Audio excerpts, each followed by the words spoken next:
Tinapon nga pala ni Mama Tampi yung Alpina. Buti na lamang naabot pa ni Papa Tampi. Pinuho nga pala ito ni Papa Tampi dahil dumating na yung pork extender. Ito nga pala, di-display na lang daw ito ni Papa Tampi. Nagulat nga pala ako sa kanyang ginawa. Yung araw nga pala, okay na ang aking bike. Binarik na nga pala yung mga gulo. Sobrang ganda nga pala ng aking Alpina. Dito nga pala, sobrang excited na ako gamitin ito. Subalit, hindi pa pwede. Sa palagay niya, mga kadunday, bidilang araw pa. Dito nga pala, habang iniimas ni Papa Tampi, meron dumating na parcel. Dito nga pala, sobrang saya ni Papa Tampi. Binuksan na nga pala ito ni Papa Tampi. Dito nga pala, dumating yung pork extender. Tapos na nga pala ang lahat-lahat ay ngayon lang ito dumating. Dahil nga pala, galing itong China. Pero nga pala, mas okay na yan dahil di na ipapagamit sa akin ni Papa Tampi. Dito nga pala, bumili siya ng bago. Dahil nga pala, dami nagsasabi na unsafe daw yun. Subalit nga pala, ngayong araw ay magpa-practice siya. Para nga pala, meron siyang bago matutunan. Kaya nga pala, sayang yung mga pinamili ni Papa Tampi. Dito nga pala, meron maliit dito. Dito nga pala, ito ang unang binili ni Papa Tampi. Dito nga pala, nung nalaman niyang bitin, ay bumili pa siya ng mas mahaba. Dito nga pala, ito yung pinakamahaba. Dito nga pala, ito naman yung pinakamaliit. Ang damit naman kung tama ang binili ni Papa Tampi. Hanapin na nga pala ni Papa Tampi yung Alpina. Ay, David, nasaan yung ano? Yung Alpina? Tinapon na ng mama mo? Wala. Ba't mo tinapon, mama? Nasaan? Sa basurahan, kuhanin mo. Oh, sige. Gagawin kong ano yun. Bubuin ko, guys. Dito nga pala, agad pumunta si Papa Tampi sa basurahan. Ito na lamang ay nandun pa. Kaya naman kinuha ito ni Papa Tampi. Para nga pala mag-practice. Kaya nga pala sayang lahat yung mga gamit niya na binili. Ito nga pala, puputulin yung pinag-weldingan. Kaya naman tamang ikot dito si Papa Tampi. Ito nga pala, hindi niya akalain na sobrang hirap pala. Ito nga pala, kailangan mo gumamit ng puwersa. Dito nga pala, mga ilang ikot pa bago maputol. Dito nga pala, sobrang saya ni Papa Tampi dito. Yan, guys. Yan natin, guys.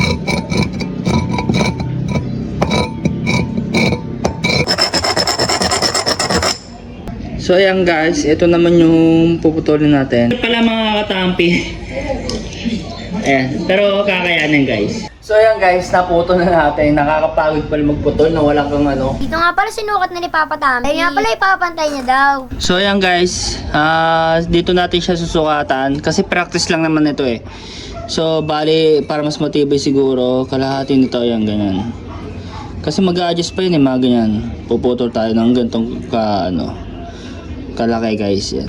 Kasi mga katampi, nako-compress pa kasi ito eh. Habang sinisigipan mo ganyan yan oh. Yung mangyayari dyan oh. Habang sinisigipan mo guys yan. Para kumapit siya sa tube niya guys. Mga katampi, ganito dapat ang mangyayari. Ayan guys, so nakaputol na nga pala tayo. And then, pwede na natin ikapit to sa guys. Ganyan oh. Ganito mga katampi oh. Ganyan dapat guys oh. Teka lang bubuhin ko muna.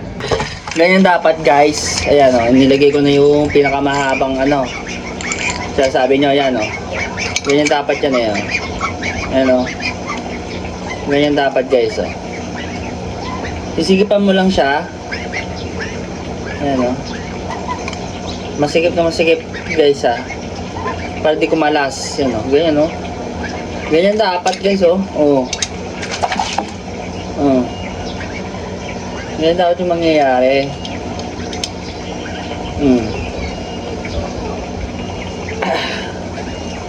Tigas. So yan guys, okay na. Ganyan dapat mangyayari, no? Sasalpak mo na lang doon sa pixie mo, ito.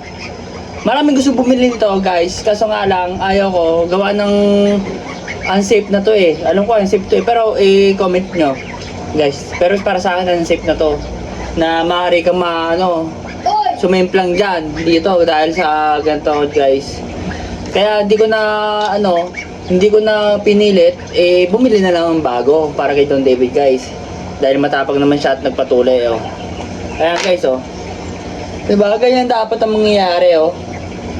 Ganyan dapat ang mangyayari guys oh. Tibay na oh. Mukha na siya matibay guys oh. Kaso nga lang parang unsafe kasi to eh. Parang di matibay pag ganun. Pwede mo pa pa-welding to para mas lalo pang matibay. 'Di ba? 'Di ba guys? Ano masasuggest niyo dito guys? Kaya ngayon, dami nagsasabi na gawin ko na lang tong decoration. Sige, hanap ako ng gagawin kong pang decoration dito guys. Kung anong magandang gawin dito. Ayan guys, dito ako sa CR. Hindi ko alam kung anong gagawin to dito. Ayan. Hindi ko alam kung anong magandang i-design. Tatanong ko si Don David. Don David, ano kaya maganda yung design dito? Ano maganda yung design dito? Ilaw. Ilaw? Parang hirap naman. Ayan, nabuo ko na. Oh. Ayan, Don David. Ganyan dapat, di ba? Buo na, Nabuo ko na, ano? Ano sabi mo? Kaso nga lang, hindi to safe. Kaya bumili na lang ng bago, guys. Hindi talaga safe to para kay Don David. Kaya bumili ng bago. Ang daming sasabi bibilin daw ito. Eh ayoko, guys. Gawa ng, baka kayo na mama-aksidente, masisi pa. Ayan guys, ilaw daw, sabi, ilaw. Paano gawing ilaw to? Ako may naisip, guys. Ano magandang gawin dito? Tara, labas tayo. Diba, buo na nga to mga katampi. Ngayon, nag-iisip ako kung ano magandang design sa bahay para namang hindi masayang daw. Ayan, ano kaya maganda? Guys, suggest kayo. Pero ako meron ako naisip para sa akin. Ito guys, gagawin ko to. Teka lang tatapusin ko muna. Guys, dyan lang muna kayo. Tamang mukbang ng reptabo.